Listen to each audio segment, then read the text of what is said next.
Mari kita berdoa. Tuhan Yesus, terima kasih janji Engkau untuk menjemput gerejamu yang percaya kepadamu, yang beriman kepadamu, yang mengandalkan Engkau sebagai satu-satunya juru selamat dan satu-satunya Raja. Hari ini kami akan mempelajari bagaimana kita sebagai gerejamu bersikap untuk menantikan kedatanganmu dengan penuh sukacita, tanpa rasa takut, karena kami percaya bahwa kami adalah milik-Mu. Tuhan Yesus, biarlah firman hari ini menguatkan iman kami, memberikan kami kepastian, jadi kami mengerti. Terima kasih Tuhan Yesus, dalam nama-Mu kami berdoa. Amin. Oke, Sang Raja menyatakan kedatangannya. Kalau minggu lalu untuk Israel, ada 7 tahun masa kesusahan Yakub. Nah, ini lebih ke gereja ya. Setelah selesai Matius, kita akan lanjutkan apologetik tentang pengharapan dan kasih. Ya, di sini saya masukkan muda selamanya, forever young, sebagai kira-kira apa yang terjadi nanti di surga. Oke. Dan habis itu kita akan mulai masuk ke Lukas. Nah, kita sekarang mulai firman hari ini. Nah, saudara, kita perhatikan bahwa suasana bagian pertama dari khotbah di Bukit Zaitun yang minggu lalu itu jelas-jelas bersifat Yahudi. Namun pembacaan yang cermat dari bagian ini menunjukkan bahwa suasananya sudah berubah. Ya. Yesus telah menggambarkan peristiwa-peristiwa penting dari masa kesukaran dan telah menyebutkan satu demi satu penghakiman yang berpuncak pada kedatangannya kembali di bumi. Namun, pada bagian ini penekanannya adalah pada sewaktu Tuhan Yesus menunda kedatangannya, bagaimana gereja harus mempersiapkan diri untuk bertemu dengan Tuhan Yesus. Ya, tampaknya masuk akal untuk mengaitkan Matius 24 ayat 45 sampai 30 dengan zaman gereja kita saat ini, di mana selama ini waktunya Tuhan tampaknya menunda kedatangannya, dan bagian penutup akan menggambarkan penghakiman yang dilaksanakan Tuhan ketika Ia kembali ke bumi. Secara umum, ajaran-ajaran dalam khotbah di Bukit Zaitun berkaitan dengan orang-orang Yahudi yang minggu lalu, gereja yang mengaku dan menantikan kedatangan Tuhan Yesus, dan bangsa-bangsa non-Yahudi yang tidak mengenal Allah. Jadi ada 3 jenis orang ya, saudara. Ya. Hal ini sesuai dengan pembagian 3 umat manusia yang akan memasuki kerajaan Allah. Kita sudah belajar bahwa perumpamaan Tuhan Yesus tentang kerajaan Allah, bahwa ada harta terpendam, yaitu Israel, mutiara, gereja, dan terakhir Tuhan masih mau menyelamatkan orang-orang yang percaya pada pemberitaan Injil, Kristus pada akhir zaman, yang pukat dilemparkan ikan yang bagus atau ikan yang tidak bagus. Ingat ya saudara, waktu tentang perumpamaan tentang kerajaan Allah. Nah, Paulus juga menyebutnya di dalam 1 Korintus 10 ayat 32. Janganlah kamu menimbulkan syak dalam hati orang. Jadi ada 3 kelompok orang, baik orang Yahudi atau orang Yunani maupun gereja atau jemaat Allah. Nah, kita telah mempelajari secara terperinci kedatangan Tuhan Yesus sebagaimana kaitannya dengan Israel. Hari ini kita akan melihatnya dalam 2 hubungan yang tersisa, yaitu dengan gereja dan dengan bangsa bukan Yahudi. Oke, kita akan mulai dulu dengan gereja yang Tuhan Yesus ceritakan dalam 3 perumpamaan.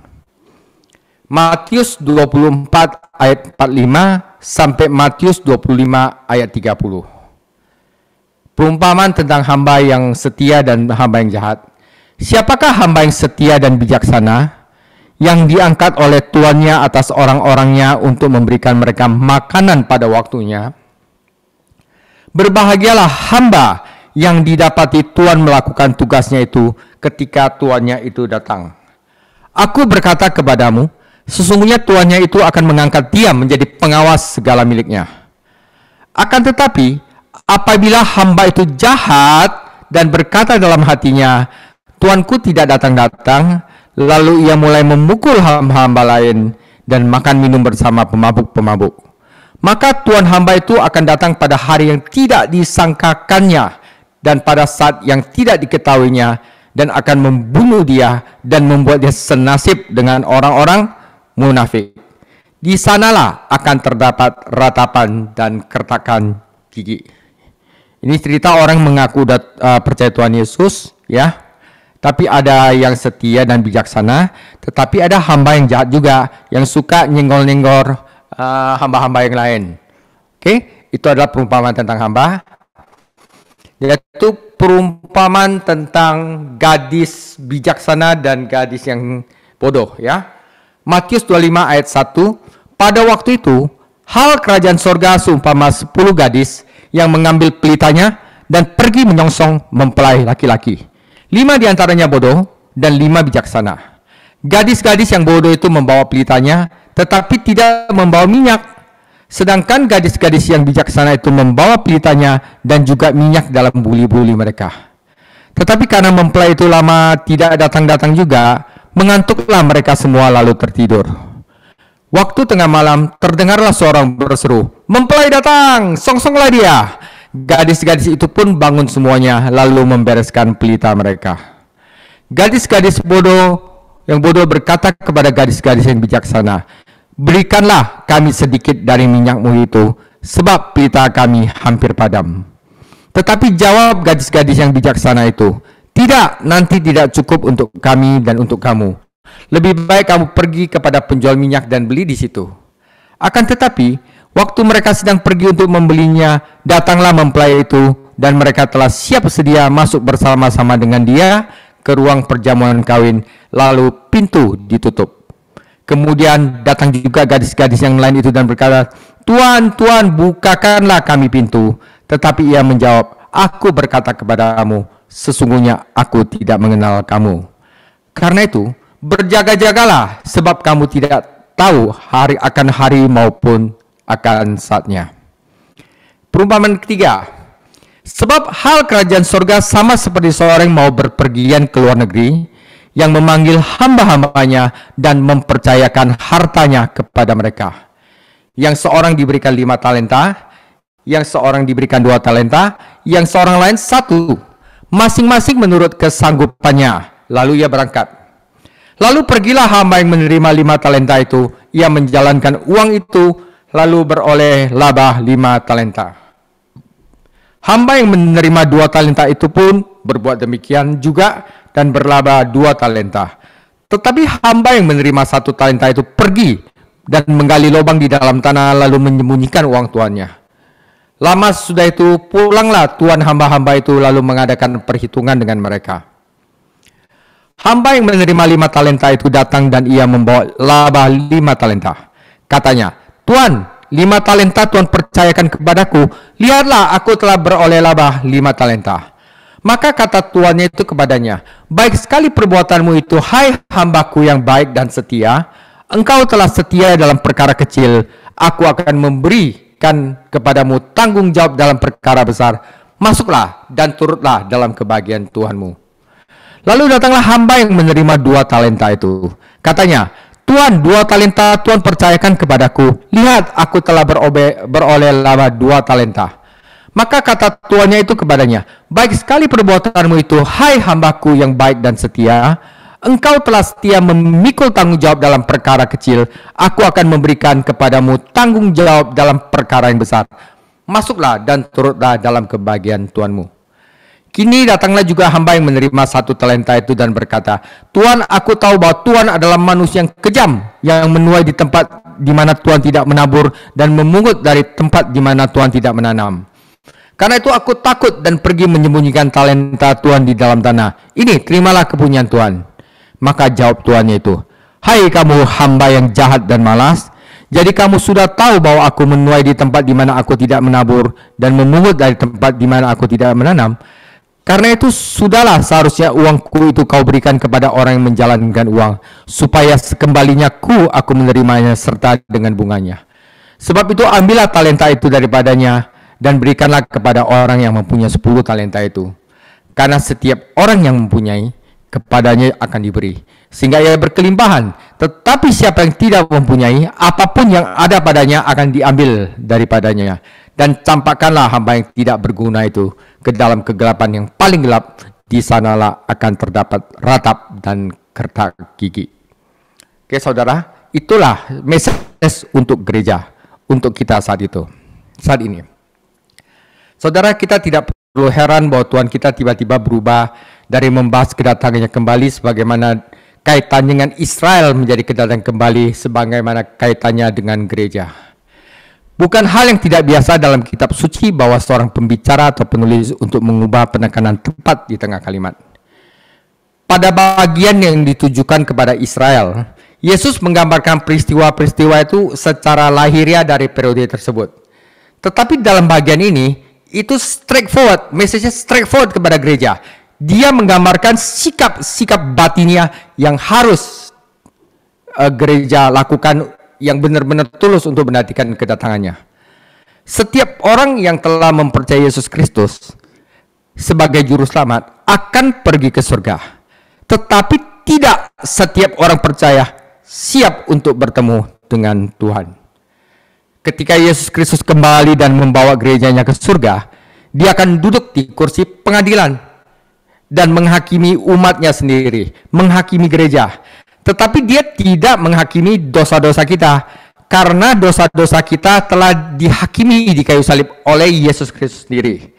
Tetapi dia akan menghakimi pekerjaan kita dan memberikan pahala kepada mereka yang melakukannya. Ya, jadi beda ya. Ini bukan hakimi salah benar, tapi menghakimi kamu itu hamba yang baik atau hamba yang jahat, atau yang bijaksana atau yang bodoh, yang tidak berguna atau yang berguna. Nah saudara, jadi perumpamaan-perumpamaan ini menunjukkan bahwa Yesus akan menghakimi 3 kelompok orang percaya, bukan yang berbeda, yang sama. Oke saudara, itu saya salah tulis ya. Pertama, di gereja saudara, di gereja itu ada hamba yang baik, hamba yang taat, sama hamba yang tidak taat. Umat Allah di bumi disebut sebagai hamba dalam rumah tangga. Allah telah menempatkan hamba-hamba ini di atas setiap rumah tangga, saudara, untuk memberi makan para anggotanya. Ya, makan rohani, saudara. Bagi kita, ini menunjukkan bahwa kita akan ditempatkan di keluarga gereja lokal dengan pemimpin rohaninya. Tujuannya agar kepemimpinan rohani, agar para pemimpin memberi makan orang-orang, bukan jemaatnya memberi makan kepada pemimpin. Rasul Petrus menangkap kebenaran ini dan menekankannya dalam surat pertamanya. Saudara, oleh sebab itu, menjadi gembala, guru, diaken, pelayan Tuhan di gereja lokal adalah hal yang serius. Ya, saudara, jadi bukan main-main aja. Nah, oleh sebab itu saudara, karena ini adalah hal yang serius, kita harus memastikan bahwa ini hati kita benar dulu, motivasi kita benar, bahwa sebenarnya kita di gereja itu melayani Kristus dan umatnya memang dengan kasih, baik dalam perkataan maupun perbuatan. Kita harus memimpin keluarga Allah di jalan yang benar, ya. Anggota keluarga pun harus ikut pada kepemimpinan rohani, karena suatu hari nanti baik pemimpin atau jemaat akan menghadapi tata pengadilan Kristus, ya. Nah, saudara, tugas hamba Tuhan bukanlah untuk menjadi populer, tetapi untuk menjadi taat. Ia harus memberi makan keluarga dengan makanan yang dibutuhkannya saat dibutuhkan. Ia harus mengeluarkan dari lemari rohaninya hal-hal yang baru dan hal-hal yang lama. Saudara, beberapa guru Alkitab dalam pencarian mereka akan sesuatu yang baru dan menarik, kadang-kadang dia tidak sertakan kebenaran firman yang lama. Dia melupakan nutrisi dari kebenaran lama firman. Namun guru lain begitu terbungkus dalam yang lama sehingga mereka gagal menemukan penerapan baru dari kebenaran lama. Jadi yang baru tumbuh dari yang lama, dan yang lama menjadi lebih berarti melalui yang baru. Saudara, jika para pemimpin-pemimpin gereja itu benar-benar hatinya ada buat gerejanya, hatinya memang benar-benar tulus, dan dengan taat melakukan tugasnya, nanti pada Tuhan datang kembali, ia akan diberi pahala.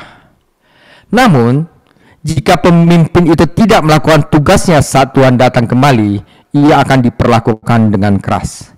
Jadi saya lebih suka menerjemahkan Matius 24 ayat 51 dan menghukumnya dengan keras dan menempatkannya dalam bagian yang sama dengan orang-orang munafik. Jadi waktu zamannya itu, di masa pemerintahan Lahim itu tidak mungkin bagi seorang Tuhan untuk memotong hambanya menjadi dua. Seluruh gambarannya adalah tentang orang itu akan mengalami hilang semuanya, rasa sakit dan kehilangan. Ya, mungkin di sini tidak semerta-merta tidak menunjukkan adalah tindakan hukuman di tata pengenal Kristus, karena di sana kita akan memiliki tubuh yang dimuliakan. Namun hamba yang jahat itu akan kehilangan pahala dan kehilangan kesempatan, dan ya seperti itu saudara. Yesus tidak menjelaskan kebenaran tentang keselamatan di sini, tetapi dari kitab suci lainnya kita belajar bahwa pahala untuk pelayanan yang taat, jadi pahala kita, misalnya saya sekarang ngajar di gereja ini dengan tulus, nanti pahala saya adalah pelayanan di kerajaan baru yang akan Yesus dirikan di bumi yang baru. Pahala untuk pelayanan yang taat adalah kapasitas untuk pelayanan yang lebih besar. Jadi siapa yang setia dalam perkara kecil, ia akan diberikan perkara besar. Saudara, bagi saya nanti kalau misalnya Tuhan Yesus datang, ya, jika saya tidak memiliki tempat pelayanan di kerjanya, merupakan kehilangan yang sangat besar. Ya, saya tidak tahu dengan saudara. Tapi bagi saya kalau nanti di kerajaan 1000 tahun, saudara, 1000 tahun loh, saya tidak ada memiliki tempat pelayanan di kerajaan Tuhan Yesus, itu kehilangan yang sangat besar. Nah, saudara, kenapa banyak hamba yang tidak taat seperti ini? Apa yang menyebabkan kejatuhan hamba ini? Saudara, ada yang salah di dalam hatinya. Ia tidak lagi mengharapkan kedatangan Tuhannya. Ia hidup seperti dunia dan memperlakukan sesama hamba dengan buruk. Iri-irian lah, apalah ya. Setiap kali hamba Tuhan tidak dapat bekerja sama, seringkali itu karena seorang udah lupa bahwa Tuhan akan datang kembali.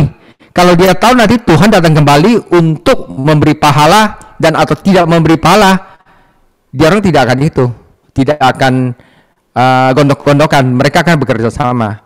Nah, saudara, oleh sebab itu menantikan kedatangannya dan mencintai kedatangannya seharusnya memotivasi kita. Saudara, pelayanan kita saat ini harus setia dan penuh kasih. Itu sangat diperhitungkan oleh Tuhan. Jadi saudara ingin menjadi hamba yang baik atau hamba yang jahat? Oke? Itu adalah message untuk gereja yang pertama. Message gereja yang kedua adalah gadis yang bijak dan gadis yang bodoh. Saudara, pernikahan pada masa itu memiliki dua bagian. Pertama, mempelai pria dan sahabat-sahabatnya akan pergi dari rumahnya untuk menjemput mempelai wanita dari orang tua mempelai wanita. Kemudian mempelai wanita dan mempelai pria akan kembali ke rumah mempelai pria untuk pesta pernikahan. Saran di sini adalah bahwa mempelai pria telah menjemput mempelai wanitanya dan sekarang dalam perjalanan pulang. Namun kita tidak boleh memaksakan gambaran gereja sebagai mempelai wanita saja, karena banyak dari kebenaran ini tidak diungkapkan sampai pelayanan Paulus. Saudara, gereja telah mengetahui selama 2000 tahun bahwa Yesus akan datang kembali. Namun banyak orang percaya menjadi lesu dan ngantuk. Saudara, mereka tidak lagi bersemangat tentang kedatangan Tuhan yang segera. Akibatnya, gereja hanya ritual aja, saudara. Ya, gereja itu hanya sebagai rutinitas saja. Tidak ada sedikit kesaksian yang efektif yang mengingat Tuhan akan kembali. Nah, di sini ada satu kata minyak, saudara. Mereka tidak ada minyak, ya. Nah, di sini kata kuncinya minyak, dan minyak mengingatkan kita pada minyak khusus yang digunakan dalam ibadah di kemah suci di Keluaran, dan minyak ini melambangkan lambang Roh Allah, tetapi minyak khusus ini juga lambang firman Allah.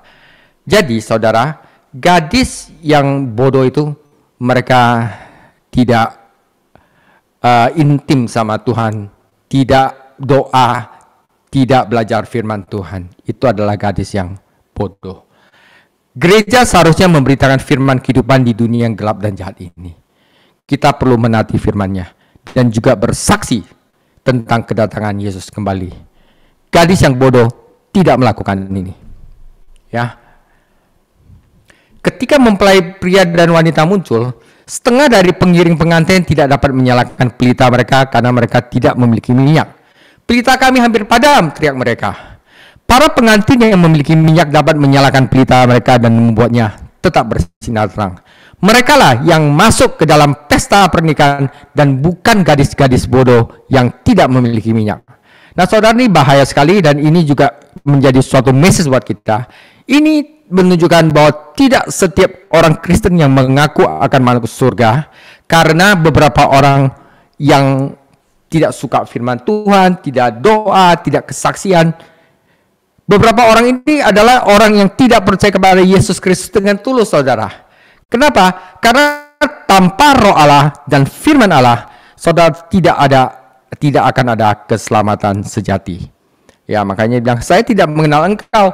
Tiap hari engkau tidak berkomunikasi sama saya, tiap hari kamu tidak berkomunikasi sama saya, tiap hari kamu tidak mendengarkan saya nggak kenal kamu, kata Yesus. Oleh karena itu, saudara, doa dan firman ini penting sekali. Ini menandakan bahwa kita adalah gadis yang mempunyai minyak. Karena itu, Yesus mengakhiri perumpamaan ini dengan peringatan yang pernah diucapkannya sebelumnya. Saudara, berjaga-jagalah. Ya, dengan kita lakukan ini dengan tulus, saudara, itu kayaknya kita jalani komunikasi sama dia gitu loh. Ini tidak berarti berdiri di puncak gunung sambil menatap langit, saudara. Bukan. Ini berarti kita tetap terjaga dan waspada. Oke? Yang pertama tentang hatinya, ya, hamba yang baik dan hamba yang jahat. Yang satu itu hatinya baik, dia mau mengasihi. Yang kedua adalah yang mempunyai hubungan dengan mempelai, ya. Dan ketiga adalah hamba yang menguntungkan dan hamba yang tidak menguntungkan. Oke, saudara, kalau saya di Grand USU ini ada gaji orang, tetapi orang itu tidak ada kontribusi sama sekali, ngapain saya gaji, saudara? Kita harus gaji orang yang memiliki kontribusi kepada hotel, benar kan? Nah, tapi perumpamaan ini tidak boleh disamakan dengan perumpamaan uang logam, meskipun kedua perumpamaan itu memiliki kesamaan. Nah, saudara, harap diperhatikan bahwa setiap hamba dalam perumpamaan ini diberi uang. 1 talenta bernilai sekitar 20 tahun upah. Jadi ada yang dikasih 5, ada yang dikasih 2, ada yang dikasih 1. Tuhan Yesus tahu kemampuannya. Jadi ada yang kasih 5, ada yang kasih 2, ada yang kasih 1. Orang yang memiliki bakat diberi 5 talenta. Orang yang dengan kemampuan rata-rata menerima 2 talenta. Orang yang dengan kemampuan minimal menerima 1 talenta. Nah, talenta itu adalah melambangkan kesempatan dan karunia yang Tuhan berikan dan kita mempunyai untuk menggunakan kemampuan kita. Jika 5 talenta diberikan kepada orang yang kemampuan minimal, ia akan hancur karena tanggung jawab yang terlalu berat. Tetapi jika hanya 1 talenta diberikan kepada orang yang memiliki kemampuan besar, ia akan dipermalukan dan direndahkan. Jadi Allah itu sudah siapin orang-orang itu dan diberikan pekerjaan dan kesempatan sesuai dengan kemampuannya. Ya, kita hidup dalam kurun waktu ini, saudara. Kita telah diberi tugas pelayanan, saudara. Saya ulangi sekali lagi, kita semua yang ada di Zoom ini telah diberi tugas pelayanan sesuai dengan kemampuan dan karunia yang telah Allah berikan kepada kita. Jadi merupakan hak istimewa kita untuk melayani Tuhan dan melipat gandakan hartanya. Jadi ketiga hamba itu terbagi dalam 2 kategori. Yang satu setia bekerja, yang satu tidak setia. Para hamba yang setia, yang berguna, mengambil karunia yang Tuhan berikan kepada dia, mengambil talenta mereka, dan menggunakannya untuk bekerja bagi Tuhan. Tetapi hamba yang tidak setia, menyembunyikan talentanya di dalam tanah, bukannya menggunakan karunia yang Tuhan berikan kepada dia untuk memuliakan Tuhan, tetapi dia nggak mau lakukan apa-apa, menguburnya. Nah, saudara, sebenarnya ia tidak sengaja melakukan suatu kejahatan. Namun dengan tidak melakukan apapun, ia melakukan dosa dan merampas pelayanan dan peningkatan atau kemuliaan dari Tuhannya. Kedua orang yang menggunakan talenta mereka untuk bekerja, masing-masing menerima pujian yang sama. Bukan porsinya, melainkan proporsinya yang membuat perbedaan. Mereka memulai sebagai hamba, tetapi Tuhan akan mengangkat mereka menjadi penguasa. Karena apa? Gereja akan memerintah bersama-sama dengan Yesus Kristus. Nah, mereka setia di sini dalam beberapa hal. Jadi Tuhan akan mempercayakan banyak hal kepada mereka. Mereka telah bekerja keras dan sekarang mereka akan bersukacita. Kesetiaan mereka akan memberikan mereka kapasitas untuk pelayanan dan tanggung jawab yang lebih besar.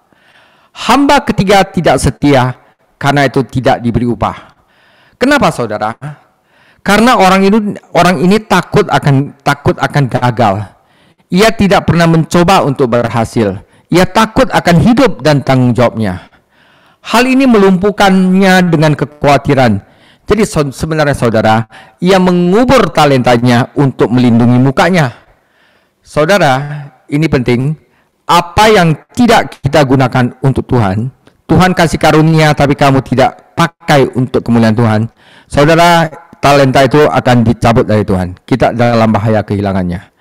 Tuhan itu menegur hamba yang tidak setia dan tidak menguntungkan itu, kemudian mengambil talenta darinya. Orang dengan talenta terbanyak menerima talenta tambahan.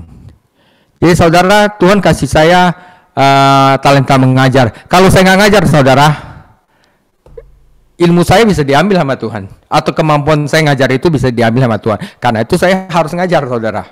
Nah, biar saya ditambah-tambahkan, terus biar apa? Nanti di kerajaan surga Tuhan mempercayakan saya yang lebih besar lagi. Ya, seperti itu saudara. Saudara, beberapa orang merasa bahwa hamba yang tidak berguna ini bukanlah orang percaya sejati. Namun tampaknya ini hamba sejati, dia percaya Yesus, tetapi terbukti tidak berguna. Jadi berguna atau tidak berguna bagi Tuhan itu adalah hal yang serius juga saudara. Nah, di sini kegelapan yang paling gelap dalam Matius 25 ayat 30 tidak perlu merujuk ke neraka. Meskipun hal itu mungkin saudara, sering terjadi dalam Injil. Karena itu berbahaya membangun teologi di atas perumpamaan, karena perumpamaan menggambar kebenaran dengan cara yang jelas. Saudara, orang itu akan ditangani Tuhan. Saudara, ia akan kehilangan kesempatan untuk melayani, dan ia tidak memperoleh pujian atau pahala. Bagi saya saudara, didiemin gitu saudara. Nanti kalau misalnya masuk surga pun kalau didiemin gitu saudara, bagi saya itu adalah kegelapan yang paling gelap. Ya, mungkin saja orang yang memiliki satu talenta berpikir bahwa satu talentanya itu tidak terlalu penting, ya. Atau kok Tuhan gak adil, yang itu dikasih 5 talenta, saya dikasih 1 talenta. Nah saudara, hatinya udah picik saudara, ya. Dia ngiri sama orang lain. Ia tidak memiliki 5 talenta atau bahkan 2. Saudara, Tuhan sudah kasih sesuai dengan porsinya saudara. Mengapa khawatir tentang 1 talenta? Karena sebenarnya ia juga ditunjuk sebagai penerus oleh Tuhan. Kalau bukan karena orang-orang yang memiliki 1 talenta di dunia kita, sangat sedikit yang akan tercapai juga. 1 talentanya dapat meningkat menjadi 2 dan mendatangkan kemuliaan bagi tuannya juga. Nah saudara, ketika perumpamaan ini ya, kita harus menjadi hamba yang baik, yang mengasihi dan memberi makan kepada jemaatnya.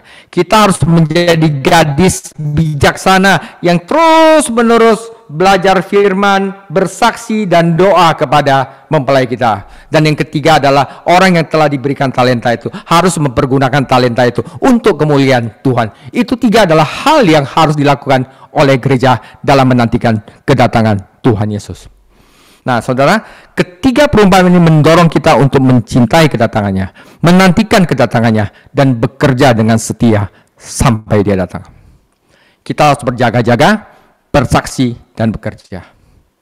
Saudara, kita mungkin tidak berhasil di mata manusia, atau bahkan tidak disukai orang lain. Apa, EGP saudara, emang gue pikirin gak disukai orang lain? Gak ada, gue gak pikirin itu. Tetapi yang saya pikir Tuhan Yesus. Namun jika kita setia dan berhasil saudara, kita akan menerima upah kita. Kok tahu? Karena firman Tuhan berkata demikian. Oke saudara, saya rasa jelas ya untuk gereja. Nah, sekarang ini untuk Israel udah, untuk gereja sudah. Sekarang adalah untuk orang-orang yang tidak percaya, yang masih ada di dalam 7 masa kesukaran. Oke saudara, Matius 25 ayat 31. Apabila anak manusia datang dalam kemuliaannya dan semua malaikat bersama-sama dengan dia, maka ia akan bersemayam di atas tata kemuliaannya. Oke, ini adalah penghakiman setelah Antikris.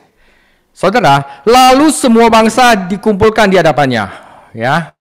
Dan bangsa ini netral, adalah bangsa-bangsa yang di bumi, dan ia akan memisahkan seorang daripada seorang, sama seperti gembala memisahkan domba dari kambing. Ini bukan gereja ya saudara, tetapi bangsa-bangsa dikumpulkan.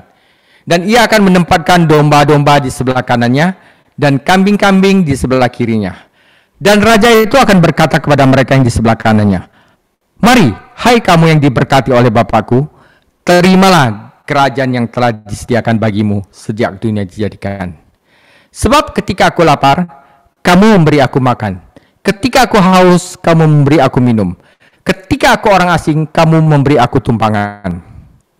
Ketika aku telanjang, kamu memberi aku pakaian. Ketika aku sakit, kamu melawat aku.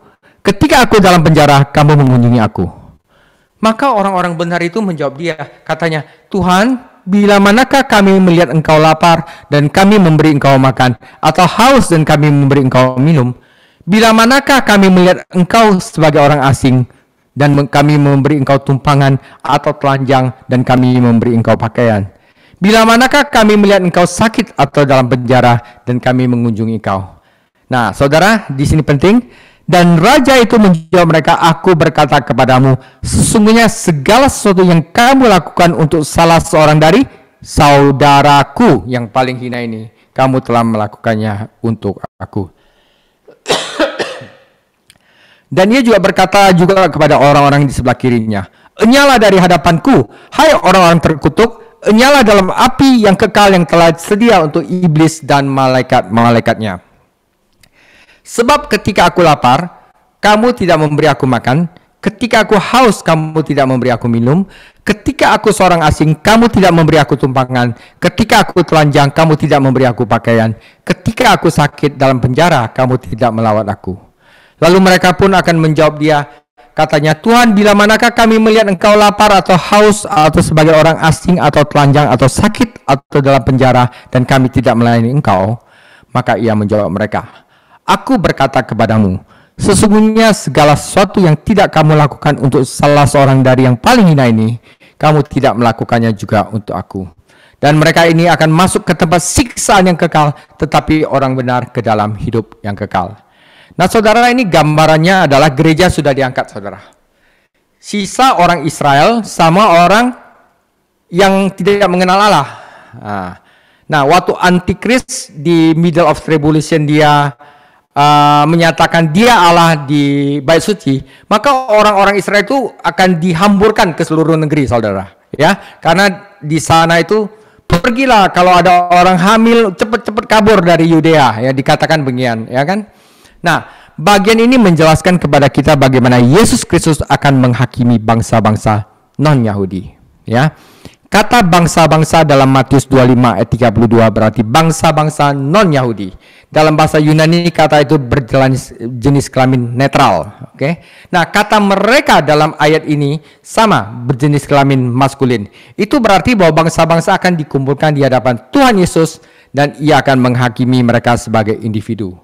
Ini bukan penghakiman terhadap kelompok-kelompok seperti orang Jerman atau orang Rusia atau orang Jepang, tetapi individu dalam bangsa-bangsa ini yang telah dikumpulkan. Ya. Nah, saudara, kita tidak boleh mencampur adukkan penghakiman ini dengan penghakiman tata putih besar itu secara keseluruhan, ya. Beberapa sarjana menggabungkan kedua bagian itu dan menyebutnya penghakiman umum. Bukan. Ini hanya menghakimi orang-orang non-Yahudi. Alkitab tidak mengenal apapun tentang penghakiman umum. Nanti penghakiman tata putih itu terjadinya di luar angkasa, saudara. Karena bumi dan langit lenyap. Nah, penghakiman dalam Matius 25 terjadi sebelum kerajaan didirikan di bumi. Karena orang-orang yang diselamatkan diperintahkan untuk mewarisi kerajaan ini. Penghakiman tata putih itu terjadi setelah pemerintahan Kristus selama 1000 tahun. Ada kesalahan yang harus kita hindari. Kita tidak boleh memaksakan bagian ini untuk mengajarkan bahwa keselamatan melalui perbuatan baik. Bukan. Pembacaan yang dangkal ini akan memberi kesan bahwa menolong sesamanya sudah cukup untuk memperoleh keselamatan dan masuk surga. Nah, saudara, di sini konteks lain. Ini bukanlah pesan dari bagian ini. Tidak ada seorang pun pada masa manapun dalam sejarah dunia pernah diselamatkan melalui perbuatan baik. Nah, saudara, orang-orang kudus perjanjian lama diselamatkan oleh iman. Orang-orang kudus perjanjian baru diselamatkan oleh iman kepada Yesus Kristus. Orang-orang saat ini juga diselamatkan dengan cara yang sama. Injil tentang berbuat baik bukanlah pesan Alkitabiah. Memang benar orang percaya untuk berbuat baik, tetapi inilah bukan cara orang tidak percaya dapat diselamatkan. Nah, saudara, jadi kita lihat lagi, jika kita mengingat 3 kelompok dari kisah tersebut, hal ini akan membantu memecahkan masalah. Ada domba, ada kambing, adalah saudara-saudara. Siapakah orang-orang yang berani disebut raja sebagai saudara-saudaraku? Adalah orang Israel, saudara. Tampaknya mereka adalah orang-orang Yahudi yang percaya dari masa kesukaran. Saudara, mereka adalah orang-orang yang akan mendengar pesan, ya. Nanti kan Tuhan akan memeteraikan 144.000 orang Yahudi yang akan terpencar ke seluruh bumi untuk mengabarkan Injil. Ini konteks ini sinkron dengan apa yang pukat itu yang akan disebarkan, dan Tuhan nelayan itu akan memisahkan ikan yang baik dan ikan yang buruk, ya. Mereka adalah yang akan mendengar pesan dari 144.000 orang Yahudi yang telah dimeteraikan Tuhan untuk menjadi penginjil di masa kesusahan, dan orang ini menjadi percaya kepada Yesus. Jadi diselamatkan, ya. Karena orang-orang Yahudi yang percaya ini tidak akan menerima tanda binatang. Mereka tidak akan dapat membeli atau menjual, ya. Mereka itu berpencar ke seluruh dunia. Lalu bagaimana mereka dapat bertahan hidup? Nah, saudara, melalui belas kasihan atau charity dari orang-orang bukan Yahudi yang telah mereka injili juga dan yang percaya kepada Yesus, dan juga karena itu mereka peduli kepada saudara-saudaranya. Karena waktu itu orang-orang Yahudi akan susah banget, ya. Ada yang dipenjara, telanjang, gak ada makanan, minuman. Nah, orang-orang non-Yahudi yang membantu orang-orang Yahudi yang susah itu, ya, engkau memberi dia makan, mengunjungi mereka dalam penjara, ya. Karena itu mereka mempunyai kesempatan lagi untuk diselamatkan. Nah, hal yang menarik tentang penghakiman ini adalah bahwa orang-orang domba terkejut dengan apa yang mereka dengar. Mereka tidak ingat pernah melihat Tuhan Yesus dan melayani kebutuhannya. Akan tetapi sebagaimana mereka melayani orang-orang Yahudi yang percaya, yang berada dalam kesukaran dengan penuh kasih, mereka telah melakukannya kepada Kristus. Motif mereka bukan pahala, melainkan kasih yang berkorban. Bahkan orang-orang non-Yahudi ini mempertaruhkan nyawa mereka sendiri ketika mereka menyambut orang-orang Yahudi yang sudah jadi tunawisma, ya, dan merawat mereka. Barang siapa menerima kamu, ia juga menerima aku, kata Yesus pada murid-muridnya. Dan ini tentu saja berlaku bagi orang Israel lainnya, yaitu saudara-saudaranya. Saudara, orang yang tunjuk sebagai kambing dihakimi karena mereka tidak percaya kepada Yesus Kristus dan memberikan bukti iman mereka dengan tidak merawat saudara-saudaranya. Mereka tampaknya menerima tanda binatang itu dan merawat diri mereka sendiri dan milik mereka sendiri. Tetapi mereka tidak punya waktu untuk sisa-sisa orang Yahudi yang menderita di bumi. Ada dosa karena kelalaian, juga ada dosa karena perbuatan. Tidak berbuat baik sama saja melakukan kejahatan. Saudara, ketika kita membandingkan kedua hukuman pengadilan, kita telah menemukan beberapa kebenaran menarik.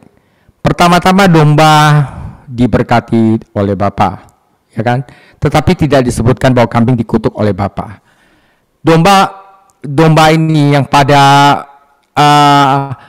last minute itu seperti ditarik dari api, mereka mewarisi kerajaan, dan warisan didasarkan pada kelahiran baru.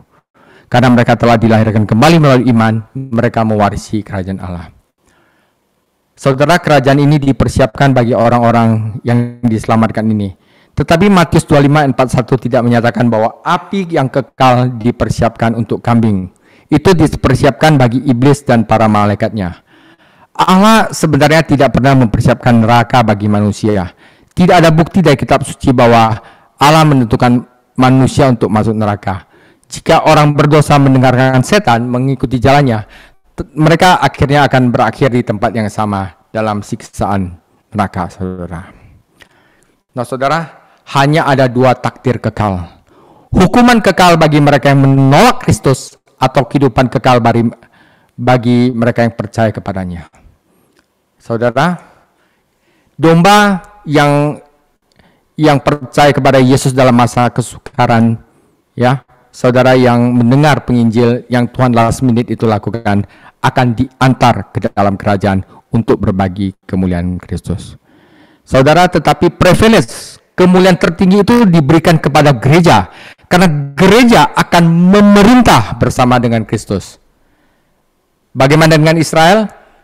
Israel akan menikmati penggenapan janji-janji yang dibuat melalui para nabi. Jadi seluruh ciptaan, saudara, Israel, gereja, domba, ya, harta karun terpendam, mutiara dan pukat, seluruh ciptaan akan ikut menikmati kemerdekaan yang mulia sebagai anak-anak Allah. Yesus Kristus akan memerintah dari tata Daud di Yerusalem dan kedamaian akan berkuasa selama 1000 tahun, saudara. Oke? Penutup. Saat kita menengok kembali khotbah di Bukit Zaitun, kita harus meninjau beberapa fakta. Pertama-tama, Allah belum selesai dengan umat Israel.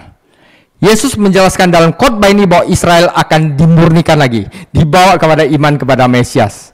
Allah tidak membuang umatnya, walaupun dia menolak Allahnya. Kedua, janji-janji kerajaan Allah dalam perjanjian lama harus digenapi dan akan digenapi. Masa kesukaran akan menjadi masa yang sangat sulit bagi manusia di bumi.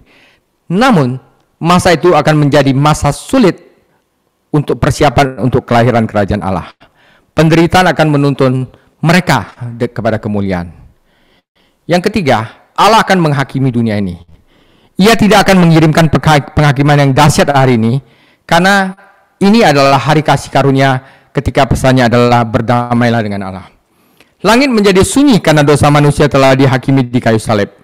Allah telah berbicara sekali untuk selama-lamanya melalui anaknya, dan ia tidak akan berbicara kepada bumi ini lagi, sampai ia mengirimkan penghakimannya pada masa kesukaran. Keempat, saudara, kita sudah jelas di dalam Alkitab.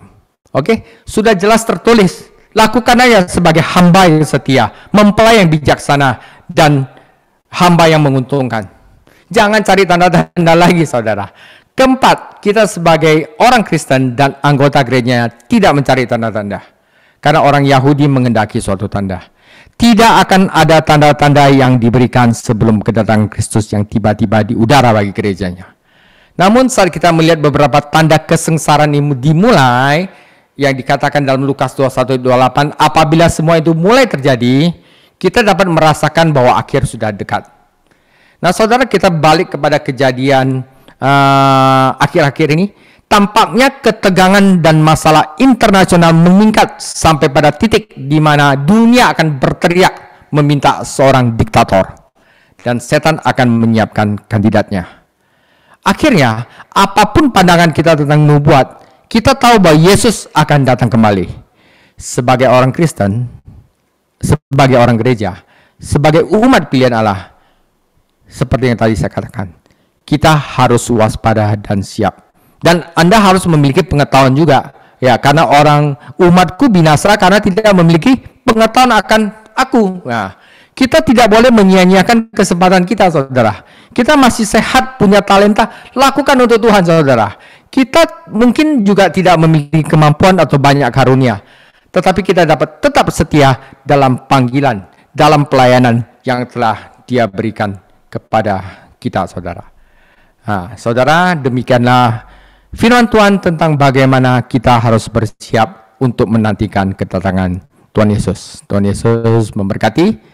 Minggu depan persiapan Sang Raja akan penderitaan dan kematiannya.